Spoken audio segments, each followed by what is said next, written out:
औरत का फैसला। नैतिक मूल्यों से ये कहानी भले ही आपको इंसाफ करती ना दिखे, लेकिन जिम्मेदारियों की नजर से देखेंगे तो शायद कुछ समझ में आए।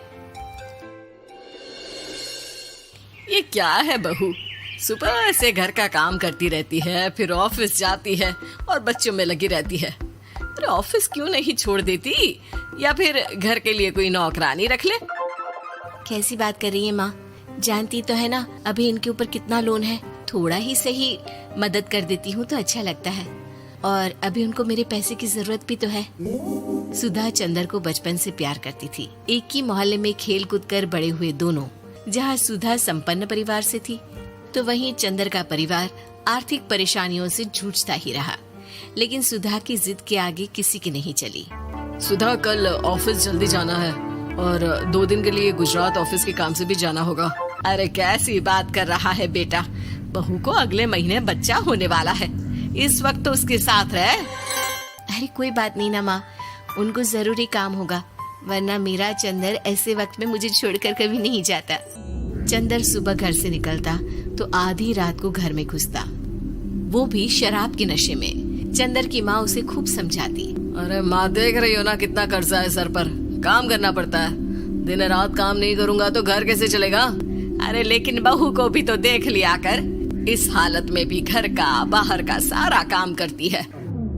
चंदर तो जैसे माँ की बात सुनकर भी अनसुना कर देता है। ऑफिस के बाद चंदर का फोन माँ के पास आता है। माँ, वो ऑफिस के काम से आज रात के लिए पास के शहर के ऑफिस जाना पड़ रहा है, कल सुबह आ जाऊंगा। सुधा रात को कमरे में सो रही होती है कि उसके पेट में दर्द होता है।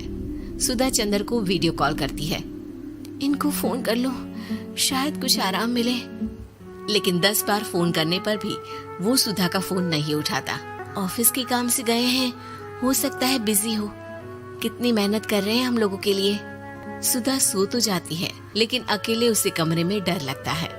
अगले रोज चंदर घर आता है, जहाँ सुधा ऑफिस जाने के लिए तैयार हो रही थी। तुम आज भी ऑफिस जाओगे? कल रात भर तो ड्यूटी की है, थक जाओगे, छुट्टी ले लो ना। अरे नहीं, कैसी बात कर रही हो, ये तो पॉसिबल ही नहीं है। अच्छा रुको, मैं जल्दी से तुम्हारा खाना और नाश्ता बना देती हूँ। बेचारी सुधा ऑफिस जाना छोड़कर लग जाती है पति के लिए खाना बनाने, उसके कपड़े प्रेस करने और जरूरत का सामान मुहैया कराने के लिए। हो सके तो रात की ड्यूटी मत लिया करो ना, मुझे बहुत डर लगता है। अरे यार क्या है, तुम तो ऐसे बिहेव कर रही हो कि तुम ही अकेली हो जिसे बच्चा होने वाला है। इतने लोगों के पति जो काम के सिलसिले में बाहर होते हैं, उनका क्या? सुधा को चंदर के मुंह से ये बातें अजीब लगती है। अरे हुआ क्या है तुमको? पहले तो तुम मेरा कितना ख्याल रखते थे, मेरे पास रहते थे, मेरी दवा से लेकर खाने पीने तक का सारा ख्याल। और अब इस बार तो तुम एक दफा भी मेरे साथ डॉक्टर के पास नहीं आए, क्यों? अरे पागल हो गई हो क्या? पागल वाली बात कर रही हो। काम धंधा देखो या फिर तुम्हें लेकर टहलता फिरूं। और मुझे शुक्रवार की रात को काम से निकलना है, सोमवार आऊंगा। सुधा को समझ में नहीं आता कि क्यों अचानक से चंदर को फील्ड का काम मिल गया है। लेकिन एक दिन, सुधा, मैं और चंदर जरा एक रिश्तेदार के घर जा रहे हैं, तुम भी तैयार हो जाओ, घर में अकेली कैसी रहोगी। अरे नहीं, इस हालत में इसे लेकर जाना ठीक नहीं है। अरे लेकिन मैं ऑफिस भी तो जाती हूँ, फिर घर में अकेले। चंदर उसकी कोई बात नहीं सुनता। वो सीधा कार निकाल कर माँ को लेकर चला जाता है। सुधा घर के काम में लग जाती है कि अचानक उसकी नजर चंदर के बैग पर पड़ती है, जिसमें एक कागज दिखाई देता है। इनकी कागज भी ना इधर उधर फैले होते हैं, एक भी खो जाएगा तो बवाल करेंगे।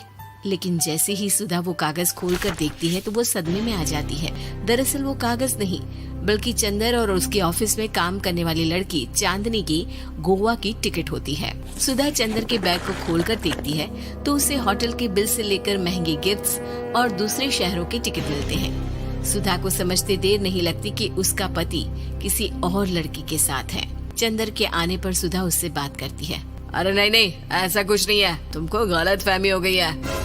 लेकिन जब सुधा के सवाल तीखे हो जाते हैं तो चंदर को अपनी गलती माननी पड़ती है और वो सुधा से माफी मांग लेता है। सुधा फैसला कर लेती है कि वो चंदर को छोड़ देगी। बच्चे और सामान को लेकर वो घर से निकल ही रही होती है कि सास उसे रोकती है। कहाँ जाएगी बेटा, रुक जा। चंदर को सुधा का जाना खल नहीं रहा था। वो झूठे मुंह भी उसे रोकने की कोशिश ही नहीं कर रहा था। सुधा चंदर को देखती है और मायके चली जाती है। मायके में माँ कहती है, अरे ऐसे कैसे घर छोड़कर आ गई? कौन सा चंदर तुझे छोड़ रहा था? माफी तो मांग ली थी ना। देखो बेटा, बेटी डोली में जाती है और अर्थी में ही निकलती है। पर पापा, मेरा आत्मसम्मान, उसका क्या? आपने मुझे पढ़ाया लिखाया है, इस लायक बनाया कि मैं खुद का खर्चा उठा सकूं, बेटी को पढ़ा सकूं, एक अच्छा जीवन पाऊं। अरे लेकिन पति की जरूरत तो होती है ना सुधा दीदी, और अगर आपको नहीं है तो इस बच्ची का सोचो जो अपने पिता से इस कदर जुड़ी है। आने वाले बच्चे की सोचो जिसके आने से पहले ही आपने पिता का प्यार से दूर करने की सोच ली। सुधा फोन देखती है लेकिन चंदर का कोई कॉल नहीं होता। वो समझ नहीं पाती कि अपने आत्मसम्मान के बारे में सोचे या बच्चों के बारे में। मम्मी, हम नाना नानी के घर से दादी और पापा के पास कब जाएंगे? नहीं जाएंगे बेटा, अब यहीं रहेंगे। नहीं मम्मी, मैं पापा के पास जाऊंगी, मुझे दादी के साथ रहना है। और मेरे साथ? हाँ, आपके साथ भी तो, सबके साथ माँ। देखो सुधा दीदी, आपके सर पर पिता का साया होना जरूरी होता है। अपने घमंड के लिए पिता और बेटी को अलग मत करो। सुधा अब सामान उठाकर अपने ससुराल जाने लगती है, लेकिन मन में सवाल रह जाता है कि जिसे दुनिया घमंड समझ रही है वो उसका आत्मसम्मान था। चंदन ने माफी जरूर मांग ली, लेकिन कभी ये एहसास नहीं दिलाया कि वो सिर्फ उसी का है।